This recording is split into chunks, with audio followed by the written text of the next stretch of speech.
You ever find yourself staring really intently at your screen, like super focused, Hmm. only to kind of snap out of it and realize you've been looking at, I don't know, the same sentence for 5 minutes? Oh, absolutely. Makes Or sense. you get really good at that Alt plus Tab reflex when you hear footsteps. Yes, exactly. That quick switch. We've all done it, right?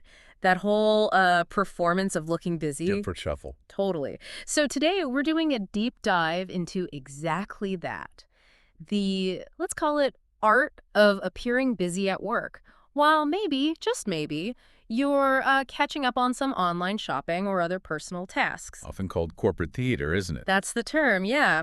And we've got some interesting stuff here, excerpts from a guide, 103.pdf, which actually gives a pretty funny but also kind of practical look at how to master this skill. Right. So our mission today basically is to equip you, our listeners, with some, let's say, actionable techniques.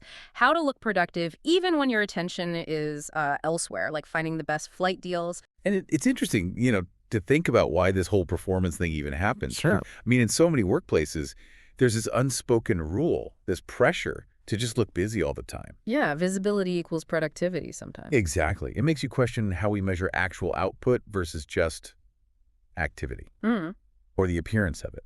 And this guide seems to really get that. it really does. And it Yeah. breaks down this visual performance into what it calls the 3 levels of fake focus, which I think is The brilliant. levels. I like it. Yeah, think of it like a scale, right? Yeah. How intense your fake concentration looks. So first up is level 1, mild concern. Highlight concern. This Okay. is your basic move. We're talking like a slight squint, maybe an occasional subtle sigh. Mhm.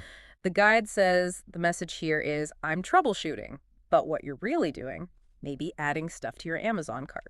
The classic working through a problem look. Exactly. It's perfect for that kind of casual browsing. Like you're pretending to update your LinkedIn profile, but actually you're seeing what old friends are up to. And that mild concern is clever because it uses really understated cues, right? Things people naturally link with a bit of mental effort. Totally. The squint implies you're looking closely. The sigh suggests a small hurdle. It's low-key. It signals you're working without, making a big show of it. Right, it's like subtle camouflage. Okay, so moving up the scale. Level 2 is the strategic frown. Strategic frown. Getting serious now. Yeah, things get a little more noticeable here. You might actually get some forehead wrinkles going, maybe a slow, thoughtful head shake. Okay. The message you're sending, this data is concerning. Mhm.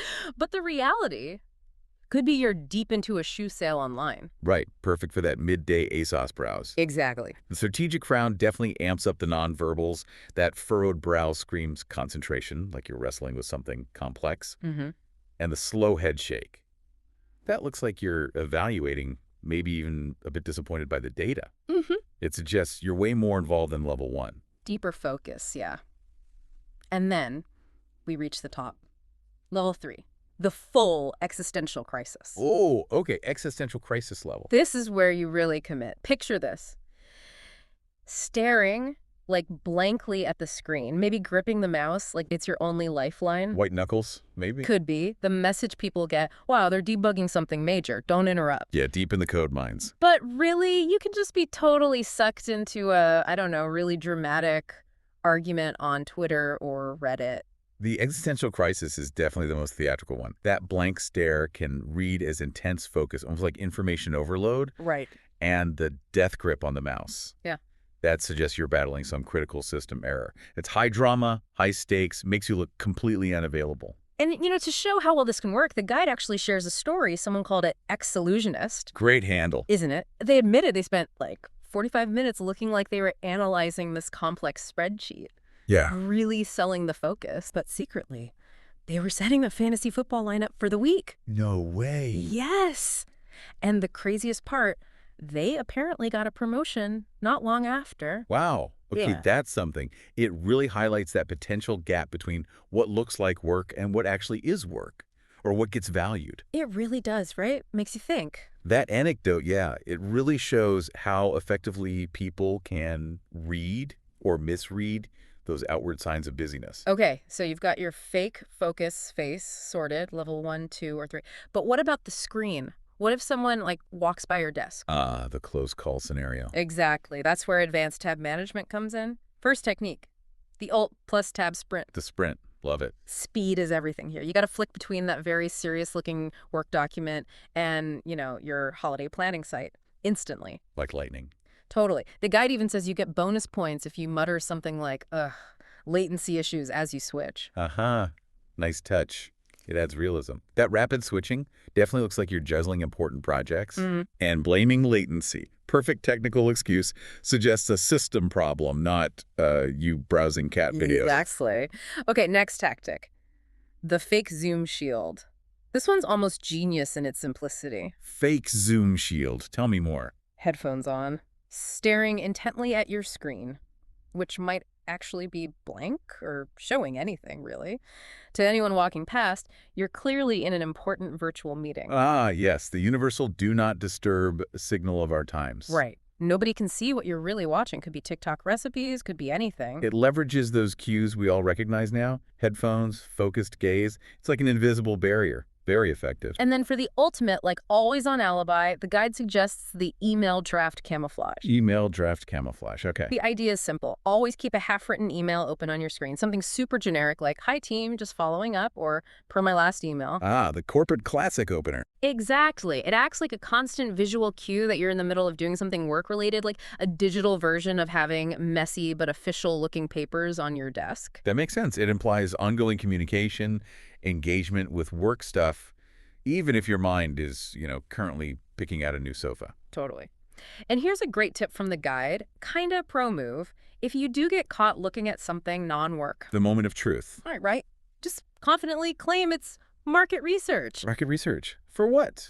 Apparently anything. Shoes, memes, vacation spots. The guide implies it's a surprisingly versatile excuse.